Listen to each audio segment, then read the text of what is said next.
Well, Kpebu, let me bring you on this point on this matter. And shortly, Adam Sananu was a co-chair of the Advocates for Christ, will be joining us for a quick intervention on this matter.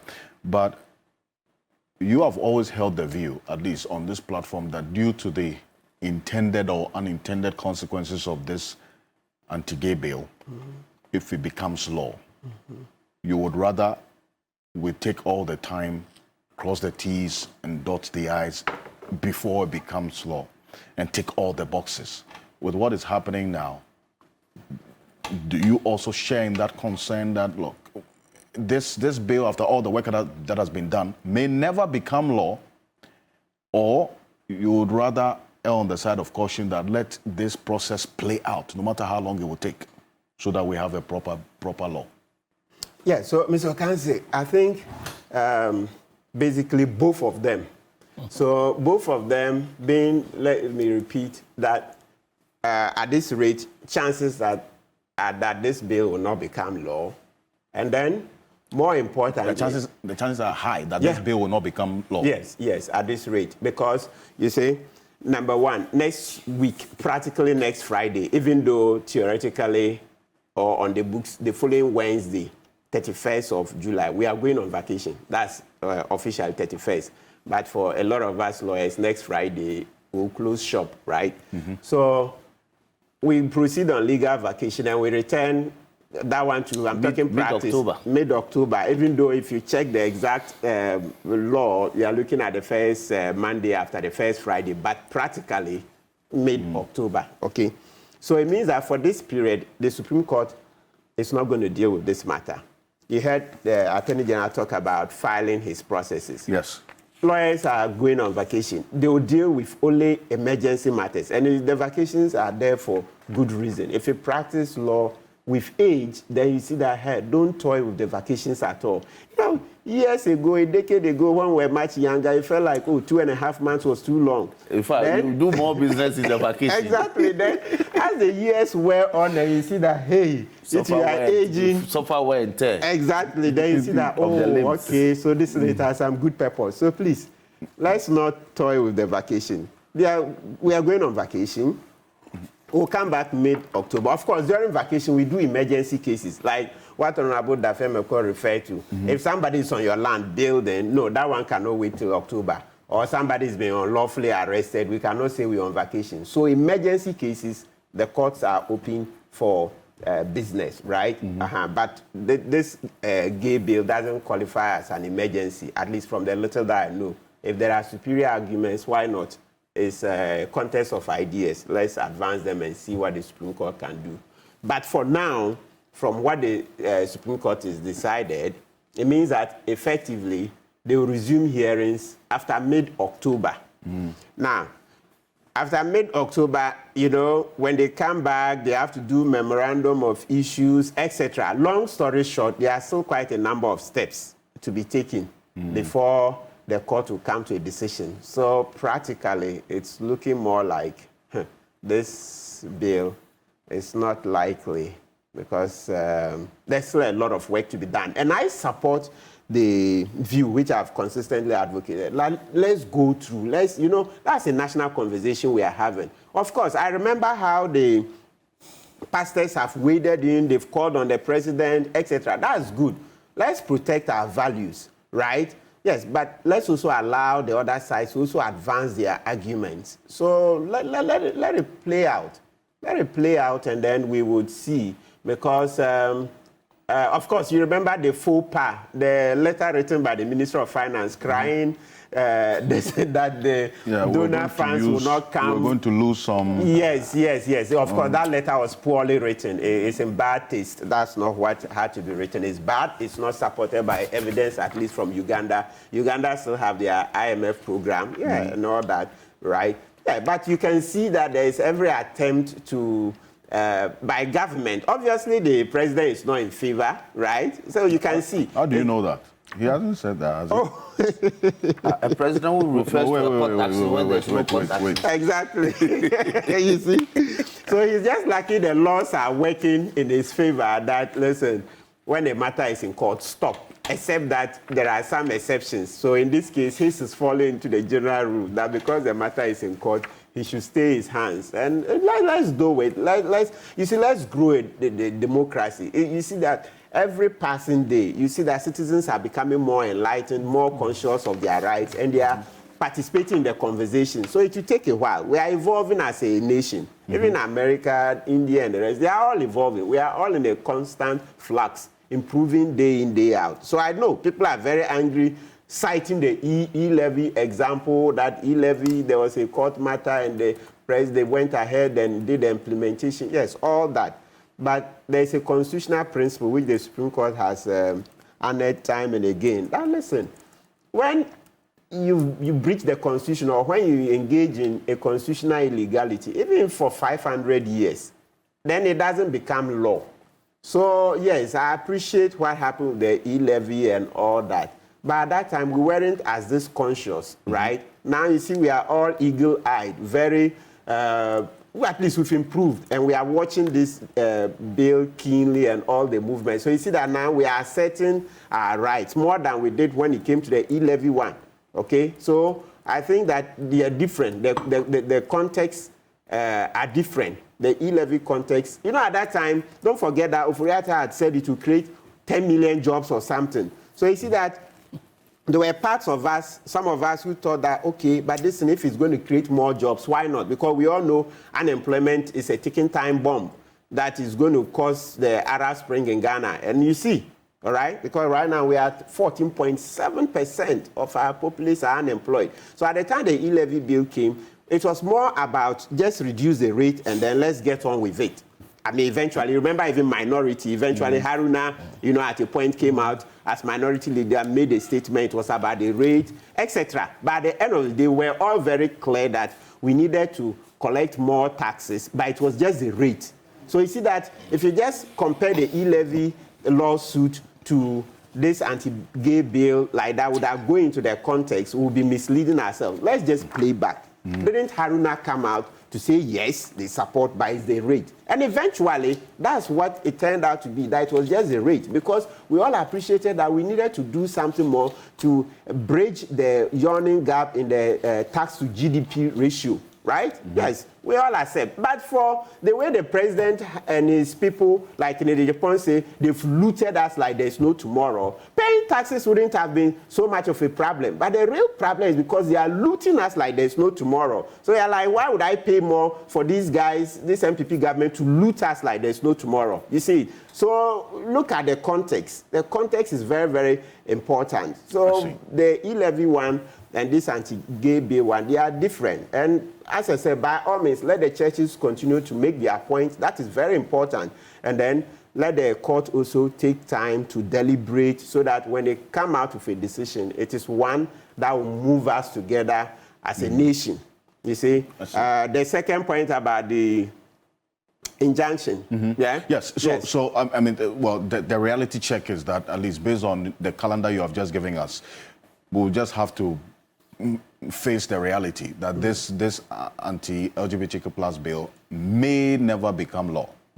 That's the underlining factor here. Yeah. It may never. Yeah, it will take a miracle because of the timeline from mid-October coming back, and you know. So 31st December, I mean, by 6th of January 2025. If you look at the time, the court will need to come to a decision, etc. No, because there have been other issues. You know, the court, you see, we've mentioned other things. Also, let me just pass in it. Quick one. Our court is not well resourced. You see, in terms of the clerks that they need, the support base. You remember Honorable Ohininto mentioned it last week. And then they said your colleague Yabuabia Samoa. Yes, you see, you compare to the Supreme Court in the US, right? They have minimum four clerks, and not just, of course, some can be younger, but usually you have very experienced lawyers, okay, constitutional gurus supporting one judge. So the judge doesn't do all the work alone. Here, we've been playing with... we don't do the clerkship system. That's the clerkship system. We've been doing it since the 1980s, except that we do it a few years, then we dissolve it, then go and come after 10 years, then we go and renew it. Yeah, there are lawyers who in the 1980s, I remember lawyer Samoa telling me that he was a clerk to one of them. So he's been there in the 80s. But we didn't grow it. We disbanded it. Sometimes you even hear that they say, oh, the clerkship will breed corruption because the clerk will know where the judge is going and he will go and take money from parties, all that. So long and short, we haven't grown it. And you see, it's coming back to bite us. Then a few years ago, we started it. But of course, because the remuneration is small, you get very young lawyers. You can't get senior lawyers coming to clerk the Supreme Court judge because government will not pay them well. Yes. So if a lawyer can earn a little more in the court, he's not likely to go and serve as a clerk. So you get very junior lawyers doing that. And then as soon as they also come into their own, then they want to leave and go and practice. So that is really where we should be looking at. Because look at the U.S. Supreme Court with the huge volumes of cases. These clerks go through, and then they will certify this case, no, this one doesn't pass. Then they throw it out. They call it non-set. So when they stamp it non-set after reviewing it, then it means the court will not hear it. So they sieve the cases, etc. So the point I'm making is that our court is not being equipped to be fast, because they need a lot of research help that's not available. I've seen cases that, listen, when we're fighting for disclosures, criminal disclosures in the Supreme Court, it took 2 years. 2 years. Yeah.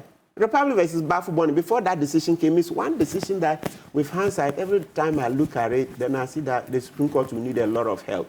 Because, look, I started this 2016, May. It took them, even the Attorney General, it took over 8 months before they could respond.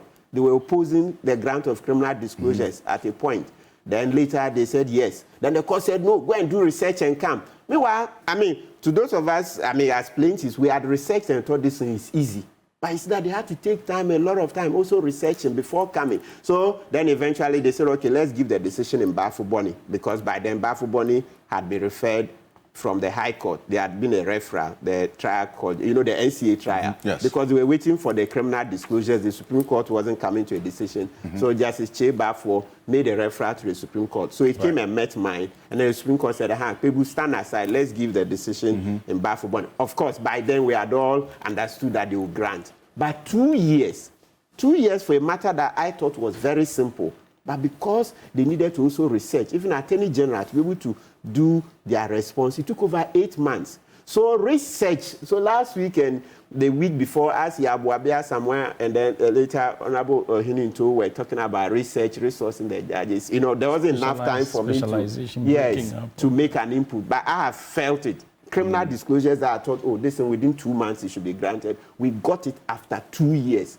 So these matters didn't start today. So if today you see anti-LGBTQ going to take 2 years, please, that's not the first time. Because for me, if you ask lawyers, I thought generally criminal disclosures were easy. I thought at the time I was filing in 2016, I thought that because so many African countries were well ahead of Ghana, as soon as the Supreme Court saw my brief, within 2-3 months, they would call and quickly grant it. But it never happened. Over 2 years, they said, no, we'll also take our time and research it.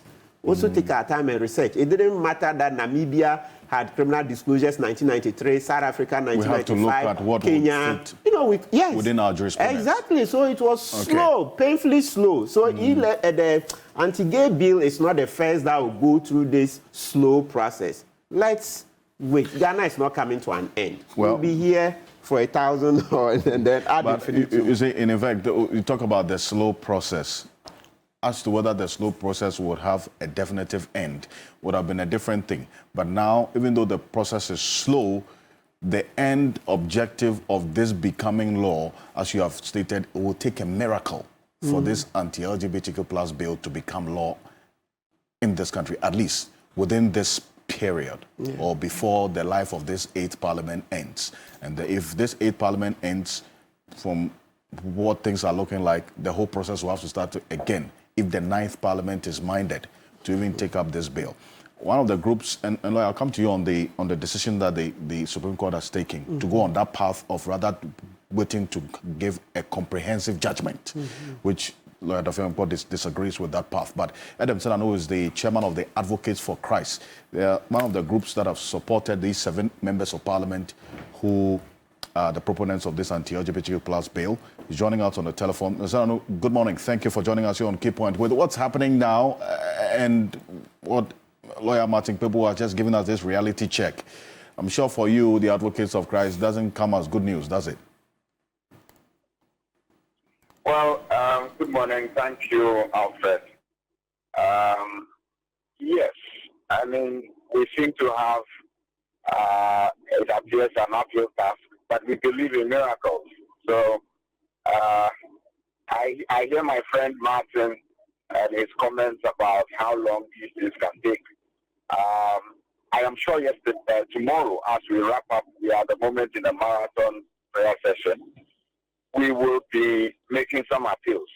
It's good the leadership has pointed out that they will be expecting early hearing. We will be leveraging that and asking that the 3-year investment of this country in preparing this draft bill ought not to be thrown to waste. You'll be making some appeals to the Chief Justice. Well, yes, to all the stakeholders who matter where we have reached at this point. She has mentioned that it's going to be the early hearing. I think that there are jurisdictions where you have the Supreme Court working even through the vacation. Ghana is not one of those. However, we are paying that kind of context to say, look, we cannot make this investment in ensuring that the interest of Ghanaians is lost at this point. So, yes, just making that reference that, look, there are things that can happen. It may look uphill, but it is not lost. I see. It's interesting that you still have, and it's good that you still hold hopes high for as long as this process goes on. But looking at the timelines as well at play, for you as a group working with Parliament, are there other alternatives that you intend to employ to at least ensure that this miracle that you're hoping would happen would indeed take place? Challenging because of the court hearings that must occur. But even with that, I mean, who knew that on 28 February there would have been an unanimous passing by Parliament? It wasn't anticipated. So as I said, miracles do happen. We are expecting that this bill will be passed, and we'll continue to do everything we need to do to ensure that the stakeholders are aware that this is the expectation of the majority of Ghanaians. And I'm sure majority of Ghanaians would side with you, at least based on the sentiments so far. But then again, if it doesn't happen for you, Advocates for Christ, what will be the next option? I'm not even going to accept that it's not going to happen. Certainly not at this stage. Because we are going to make sure we are marshalling everything we ought to get this done. It is an important legacy for this country, and I think all of us must keep, our best foot forward as we try and ensure that at this point, Parliament has done its part. Unfortunately, the executive did not receive it. It's gone to the judicial branch of government. We need to keep our eyes there and encourage them that this is not one of those business as usual situations. This is definitely one of those points where Ghanaians are looking up to them for leadership, and that leadership includes expediting the hearing such that we can arrive at the conclusion of the matter, send it back to the presidency, and move on.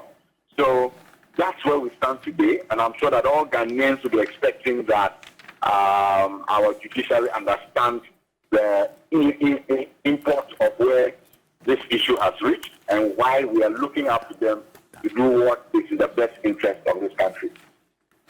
I see. Now, to the extent that this matter has taken, obviously, the legal path, the economic path also, the economic consideration became topical during the conversation, the social aspect of it as well, and now the political aspect where you have at least the leading flag bearers of MPP and NDC, Dr. Mahmoud Bawumia and John Mahama, all making comments about this bill and the fact that they are not going to allow activities of LGBTQ plus persons to thrive in this country.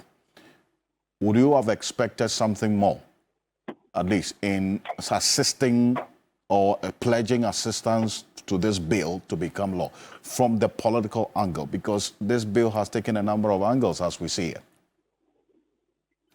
Yes, Alfred, I mean, that's a very important point you make. I mean, from a public policy advocacy perspective, all these presidential candidates at this point should demonstrate their commitment to what they have said.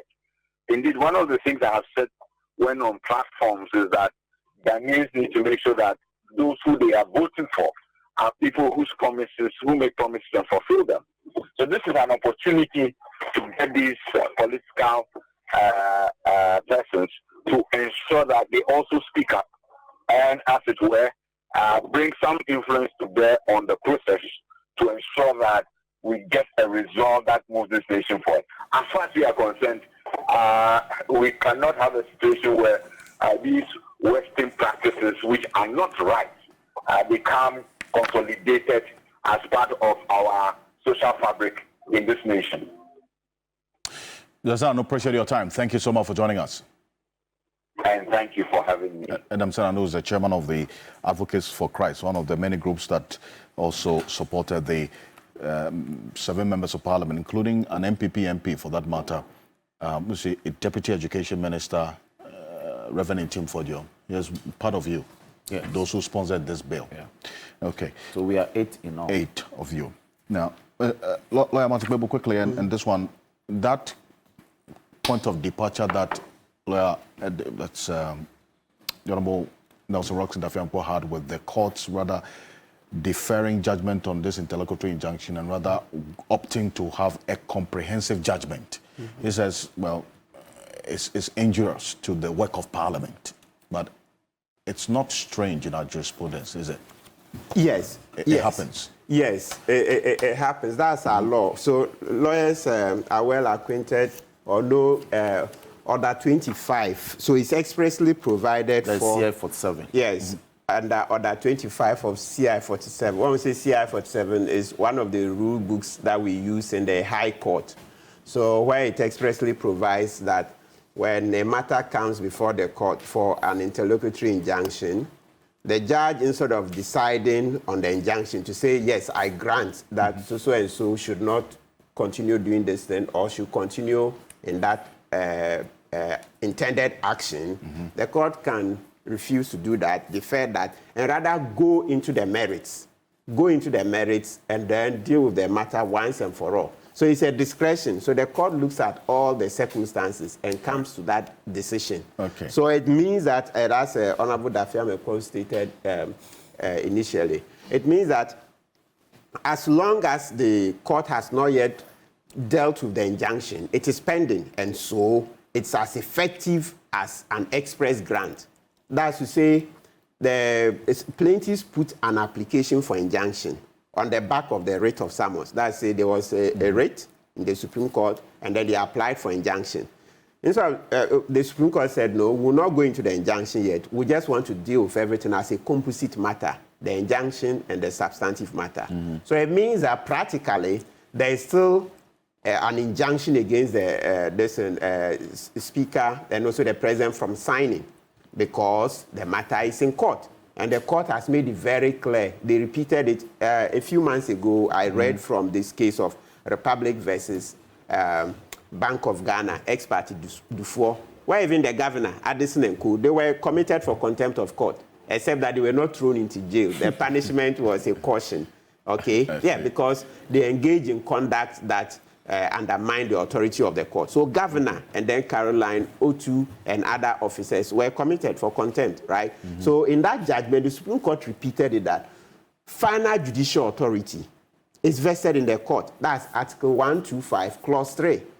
Final judicial authority is vested in the court. So when a matter is pending, don't do anything to render the case a foolish case. Lawyers will say nugatory, but we use the ordinary word. You know, Ghana, we like this word, foolish case. Yeah, we understand it. Yes, yes. No, I always say we should be proud of the Ghanaian English. If I had money, I would sponsor a dictionary on Ghanaian English. You ask the English, the more you read English, they'll tell you that there are 70 dialects of the English language. 70. So you hear Chinglish, Chinese, different variants. All right. So we also have Ghanaian English. It's not a shame. Language is dynamic. Nigerian English is recognized. Exactly. You can never speak English like the Queen. No, you won't. Well, you can try, but it won't be the same. So I will embrace. As soon as I say foolish case, we understand it more than you say nuggetry. Well, now you go and look for your phone and Google nuggetry and all that.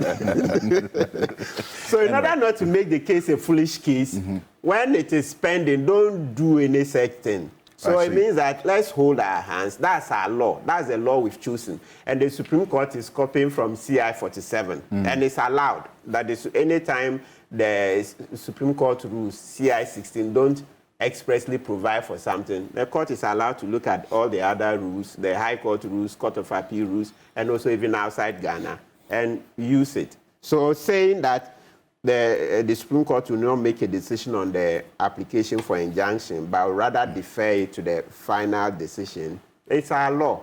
Let's, allow the court to work. But of course, don't forget, it takes vigilant and active citizens to make the court work properly. Indeed. So if you think there are things that are untoward, yes, voice them. Because you see, we are becoming stronger and stronger. You remember how when the CJ proposed 5 nominees to the president straight away. We're very clear here that that is unconstitutional conduct, and eventually even the GBA, which traditionally usually supports judges, they had to come out to side with us that no, this is wrong.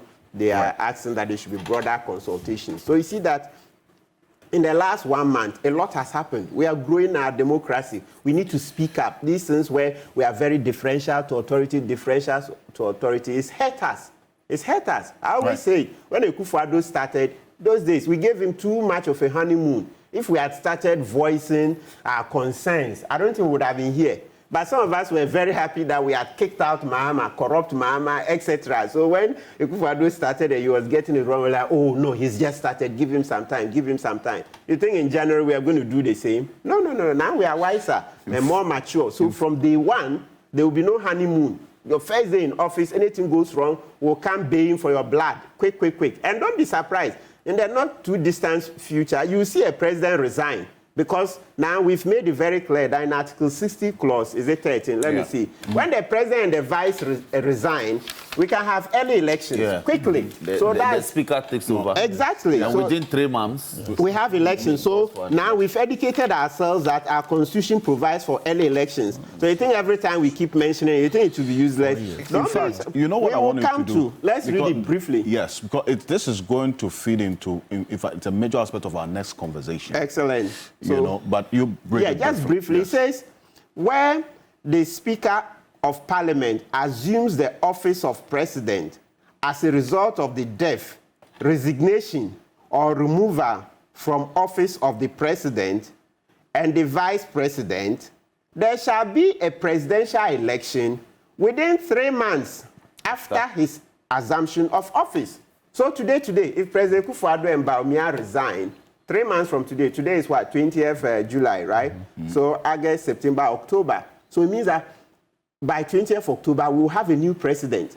That's how come last year when Akufo-Addo said he couldn't go on anymore, we were supposed to rouse. No, did he say he couldn't go? He says wait for the next leader. Yes, but that doesn't mean wait for the next leader. He gave up. And then we sat down, they laid back. That's how you understood it. That is, he couldn't go on anymore. He said, wait for the next leader. We said, times are hard. Specific issues, yes. Times are hard. The economy, he said, wait for the next leader. So it means that he had given up. And then we sat down. The normal, docile Ghanaian, laid-back Ghanaian. We said no more honeymoon. Let's see. Charlie, all right. No more honeymoon. No. This one, from 7th January, as soon as the new president is sworn in, I tell you, I think we are maturing little by little. Yeah. And those days, now we've seen. We thought Mahama was a vampire. But we didn't know that somebody could be worse than him, a super vampire. So you are not going to... No, but I mean, well... No, but it's a figure. Do you want me to count 4 indicators? Democracy, anti-corruption, press freedom... We will get to those indicators. I'm only saying to you that characterization takes a lot away from what you want to say. Respectfully. Okay. Please. Now, that's why I want us to stay on a certain path, so that we don't, your issues are not diluted. Thank you. I know the point you're trying to make. Yes. Right? Yes, so sir. I don't want us to get into the vampire and super vampire. Kindly just withdraw that so that we can... Oh, vampire too? Yes, no, let's Hey. kindly. Oh, no, It will take a lot away vampire. from... I know what you want to say. You know, I know what the point you want to make, right? Oh, but it will take a lot away, respectfully. It will take a lot. Yes, vampire. indeed. It will take, It will weaken us. You know what I don't want to do? I don't want us to dilute the communication. I don't think yes, I don't want us to dilute the communication.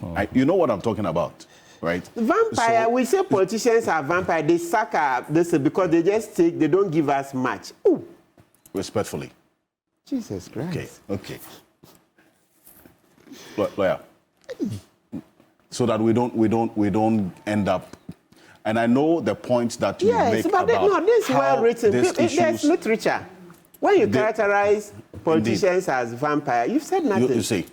Oh no, Ghana, our democracy will be weaker. Okay. Our democracy will be weaker if we don't. It's at least you clarify the point that you're trying to make. So yes. What is the clarification? So the clarification, I said that looking at the indices, anti-corruption, we've seen that JM is better than Akufo-Addo. Okay. Press freedom index is better all the both of the years, right? You come to democracy index, JM's administration did better. Then you come to the economy, better. So if we thought that JM was a vampire, it's turned out that there is a super vampire.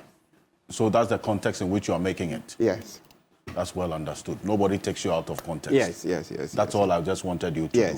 Yes. So that you don't say things that are misconstrued to be something else. Are we on the same page? Yes, absolutely. Thank you very much.